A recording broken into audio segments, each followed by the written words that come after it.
Are we okay? Yeah. We're talking about Dynasty. And of course, one of the guiding forces behind it was Aaron Spelling. Tell us a little about your impression of him. Well, Aaron is the master of television. Aaron has done everything. He's done drama, film, soaps. He's done everything on television. He understands the way Paul McCartney understands how to keep the music fresh for each generation. Aaron Spelling understands where television is going and how to encapsulate what is needed at that time. That's a special kind of gift that has to do primarily with his connectedness to not film but television. He's a genius. And he started as an actor, so he understands actors' problems. He does. He started, I think, as an extra, sitting on the curb in what was the movie? King and I think. But anyway, he certainly has. He was in Gunga Din too. Was he really? Yeah. Esther Shapiro was the show's producer. That's right. Yeah. It was she and her husband. Yeah. They created scripts, and there were several producers, though. Did the rest of the cast accept you quickly and readily when you came in as a guest character? Without a doubt. It was, first of all, we were a group of people who had long careers, and we understood the value of what was happening in our lives at this time. What a strange phenomenon these nighttime soaps were, still are, and we were enjoying being a part of it. There was nothing heavy about it. It was really always a put on. So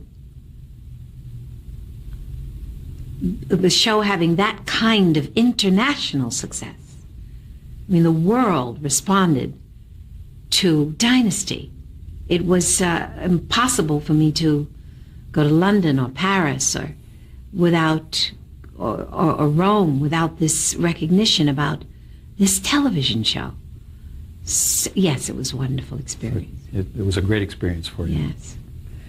Then that ended in 1987.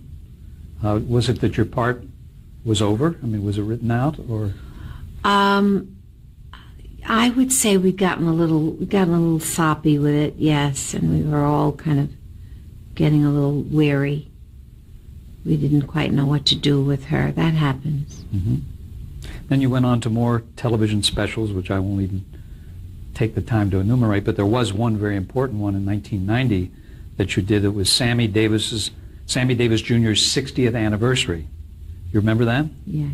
And it was his 60th year in show business. Tell me what you remember about that special. Do you remember what you did? I remember getting a phone call from George Slaughter, and he said to me, "You have to take the time to be a part of this." And I could hear in his voice what he was insinuating, and that is that Sammy was very ill. And I think everyone in the world was on the show. There was no one who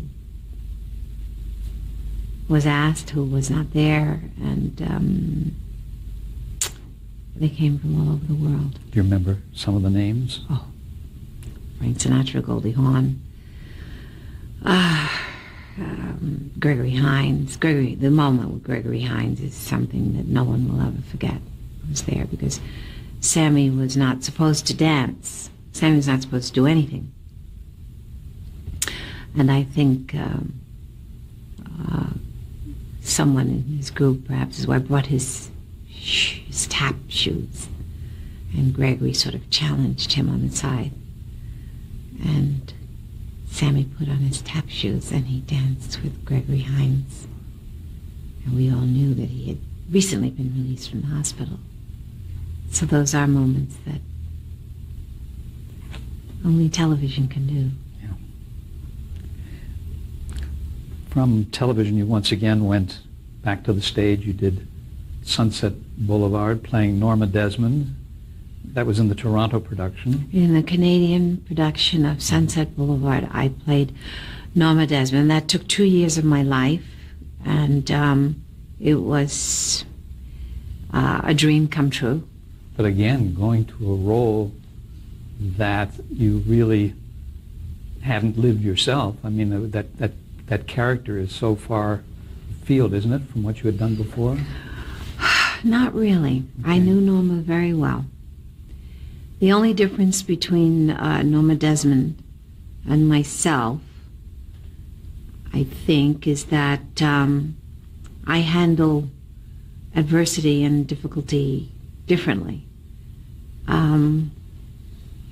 She chose to live in the past. She never advanced from her very successful years as a silent screen actress, and when talkies rendered her completely unemployable, she just didn't accept that, and she was waiting for the phone to ring constantly. And it's interesting too, because when this was made into a film by Billy Wilder, she was 50, and the idea, the thought of a woman that age having a film career was just out of the question. There was nothing for her to do, really, except, play a grandma or something like that. But that's not how Norma Desmond saw herself, and so she lost her mind, really. Well, we've talked about a lot of things here today. Let's do a little summing up about your life and your career, and you're on to new things, always something new for you happening. This time it's a line of clothing. Tell us about that. Yes, we've decided to go into something that I call a direct line, because I've always been involved with clothes. To a great extent, I think that my involvement with grooming wardrobe it played a large part in my early success in defining who I am. That's almost a throwback in time to film actresses during the 40s maybe early 50s. So this was a very clean line to go into the clothing business, and it is now the price point that we wanted. It's affordable to the working woman, and I think that we're being received very well in the stores, and I'm very grateful, because it's not as though I'm doing something that I haven't done all my life, being involved with how does a woman look best, how do we pull ourselves together. It's a very natural flow for me. There's no question you're an expert on that. Well, what do you think represents television at its best? Is there anything that you see on the air now that impresses you, that you think about? I am a devotee of Cheers. I thought that was television that was really fine television. It was ensemble playing. It was wonderful writing. The casting was absolutely brilliant. And I looked forward to spending time with them in my home. I wanted them to tell me their story every week, which is, at this moment, I think, what we want from television. We want to be familiar and not bored. And yet they were taking us into new areas. I mean, the fact that it was set in a bar, I think when it started, that was rather controversial. I mean, what are we doing? Are we saying that people sit around and drink? Because that's not the message we must give. But they were able to make us comfortable with the fact that the life that goes on within those people that operate under those circumstances is funny and very easy for us to relate to, no matter what we do with our lives. I thought that was really fine television. Anything today that you must watch or want to watch? I know this sounds absolutely absurd, but I haven't been in one place over the last, it's over 2 years now, long enough for me to become enamored with anything or to bring it into my life. I think some of that has to do with the fact that I was doing Sunset for so long, because I was on stage every night at 8 o'clock. That's right. But it is heartening to you, I'm sure, to see the number of sitcoms with black casts. When they're good, it's heartening. Yes. Yeah, I mean, not that they have to be good. I mean, when I want to define very clearly the word good. Yeah. Funny. No. No. When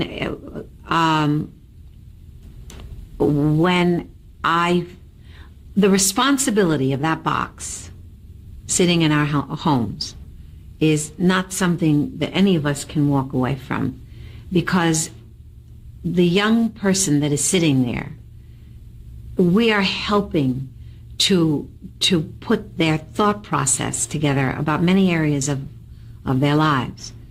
And if we don't accept that responsibility, it's not good. It's not good. It gives them more to decipher on their own when we are too confusing. We as adults on television, when we're not clear about the fact that there's certain characteristics that in society it just doesn't work. It doesn't play. It doesn't make us all able to operate here, getting the best out of what this life is all about.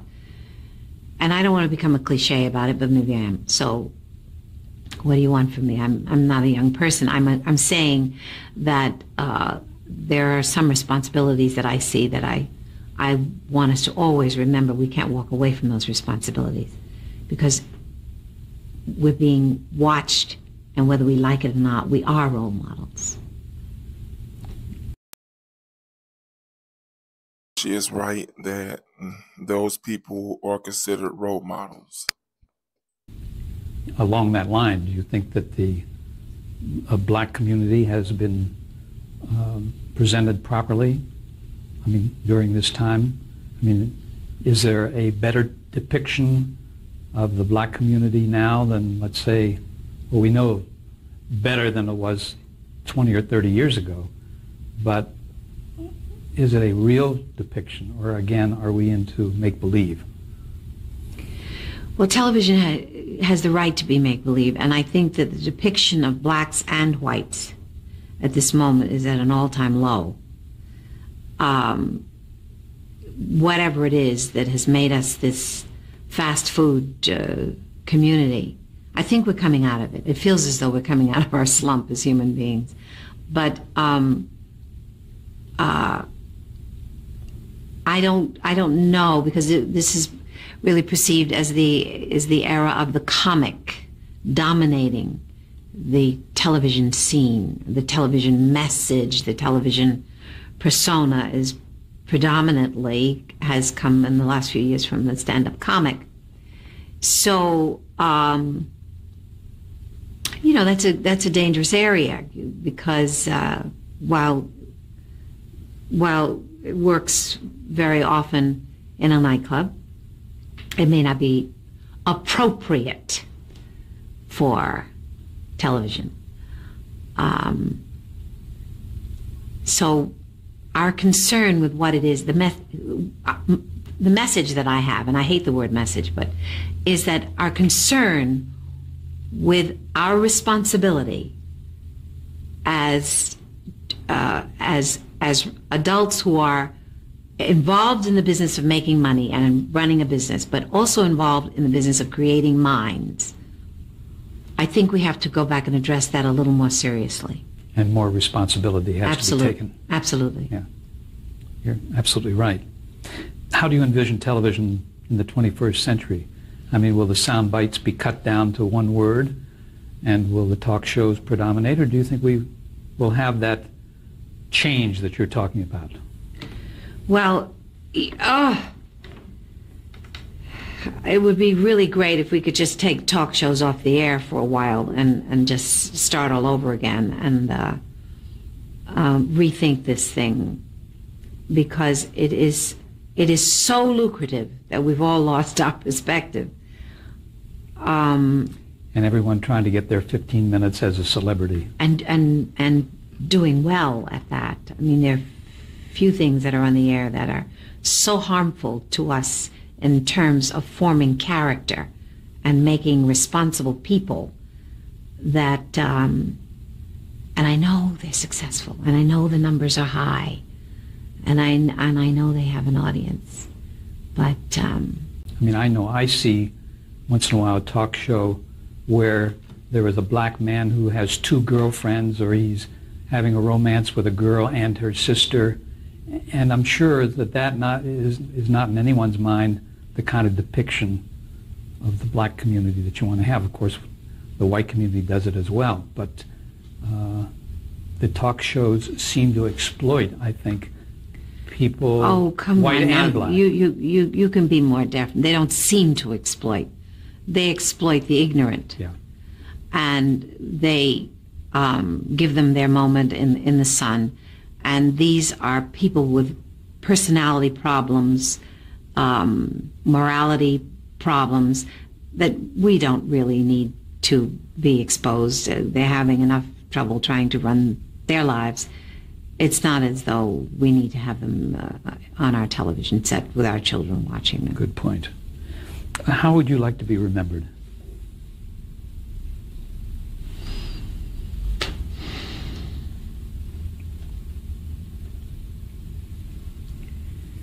I took what I had and I did the best that I knew how to do with what the information that I was given, that I worked at the highest level that I understood. And that, I mean that in all areas. I mean, for once I'm going to say, even in my personal life, I feel that's the way I did the best I knew how. I suppose that's how most of us want to be remembered. Perfect. Now what I want to do is just get some thoughts on some people that you've worked with in the past. It can be one word, it can be a phrase, whatever you want. Chuck Wood. He was a nurturer.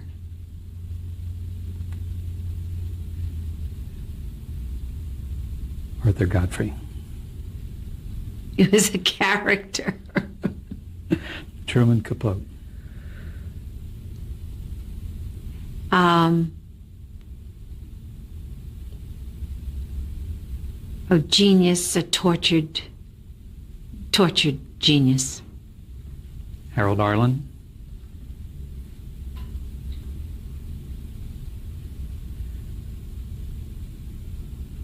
Well, I think I had my own private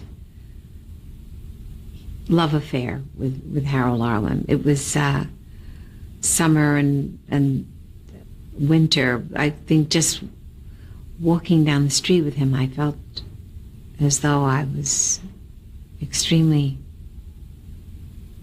fortunate. He was so kind. Never mind the gift, he was so kind and so caring. Dorothy Dandridge.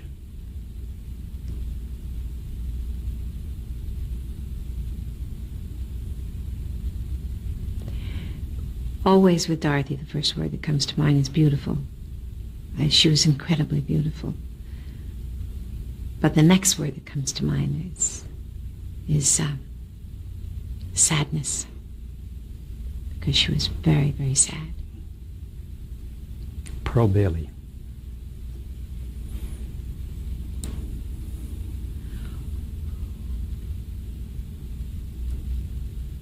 very gifted, very manipulative, survivor. Sidney Poitier.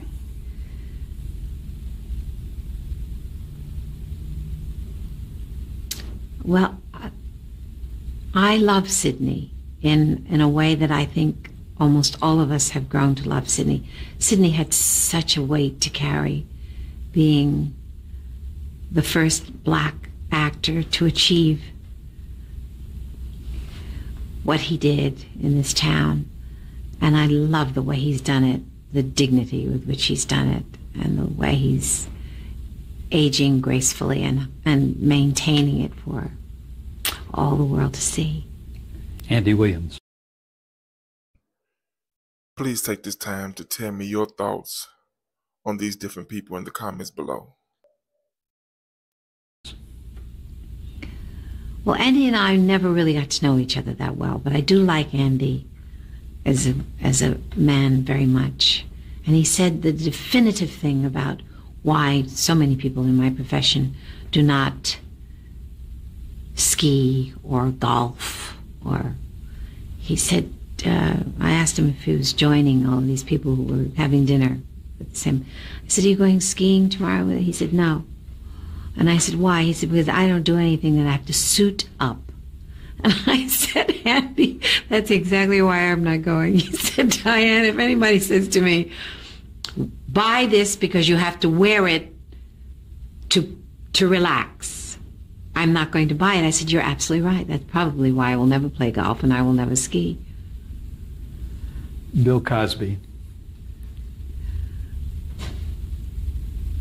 I think of Bill as someone who always encourages whatever the new thought, and particularly young blacks. He's there. He's there with his heart, and he's there with his checkbook, and any information he can possibly pass along to bring those along who are coming. Jack Parr. Jack I never knew well.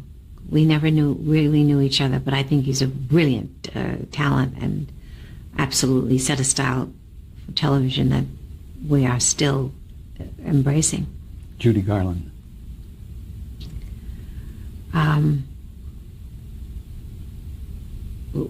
I suppose the most overwhelming performer standing there alone on a stage that I can recall. I don't know what all of that was. It was just, it was incredible. Her connection with an audience in London or Iowa or all over the, she was extraordinary. Danny Kaye. Danny was an extremely gifted man. He was a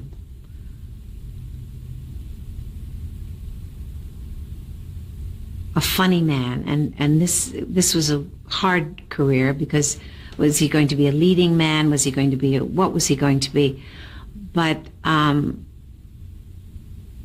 he worked very hard, and it was always joyous to work with him. I like Danny. Dean Martin. Well, I always wanted to go home with Dean Martin. He'd never take me home with him. Because he was not only so charming and so easy and so attractive. I mean, nothing ever fazed him, and it was always, come in, you know. And so my memories of him are wonderful. And Frank Sinatra? The same. Frank was a little more authoritative about what was good for me and what wasn't good for me. And I will always be grateful for that. And Sammy Davis Jr. Well, he left too soon. Sammy,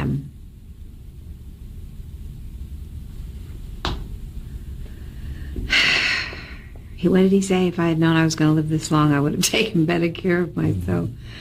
But he was so multifaceted that it wasn't fair for us to expect him to be anything except absurd, because he could do everything. I thought the first time I saw him that I didn't breathe for maybe 2.5 hours watching him dance, sing, play the drums, tell jokes, act. It didn't matter what happened to the moment, he could always control it and always make you have a good time. Always. He was a nice man. He wasn't as good to himself as he was to the rest of us. Carol Burnett.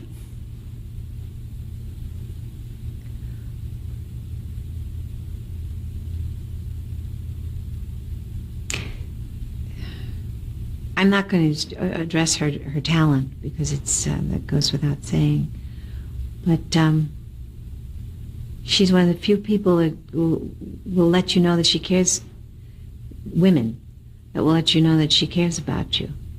And I feel badly because I think that I should have pursued more of a friendship with her. She's a very special lady who's been through a big life. Hal Cantor. Well, Hal changed my life, so I will always remember that. I think we'll be buddies until the day we die. Whenever we, that kind of friendship. I haven't seen him, let's say, for 3 or 4 years sometimes, and then it's there. It's immediate. Mort Werner, who was head of NBC programming. Oh yes, I think Mort and I live close together. He's a wonderful man, and he is a knowledgeable man, and he doesn't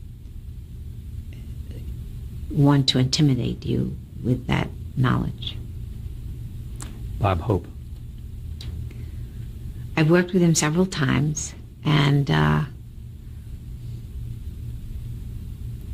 like him best when he's with Bob and Dolores. That's when he's the best. She's so good for him, and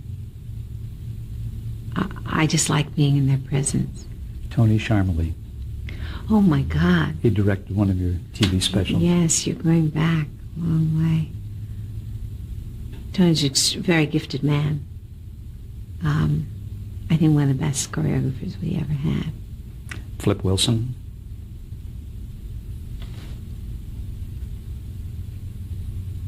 Funny. Well, my first husband was responsible for Flip's television success. Marty Kaye. That's right. Let's hold it right there while we go to another tape. Tell me, how do you best remember Diahann Carroll? You have just watched Diahann Carroll interview, part 7 of 8.